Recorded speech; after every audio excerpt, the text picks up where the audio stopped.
Hey guys, just finishing off another little job on the XL, fitting up a battery isolator. I'm going to use the switch 2-pole type that we sell. These are commonly known as the FIA style.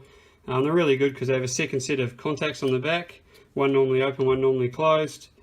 This gives you the ability to safely discharge the alternator and current to earth through a little resistor there, and the other side is able to switch your ECU and fuel pump, so means you can meet the cams rules really easy without any gnarly wiring. One thing people do say is they reckon it's too hard to have to cut out a panel and fiddle, cut out the slot to fit this in and make it look all tidy because of the way the terminals are on these. I'll just show you how easy it is.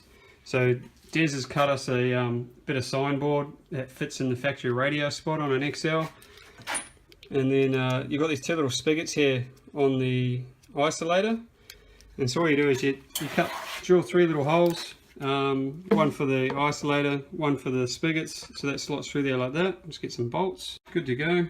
Put the key in, isolator's on, isolator's off, keys out, happy days. All fits in quite nicely, so you can see how the spigot works there.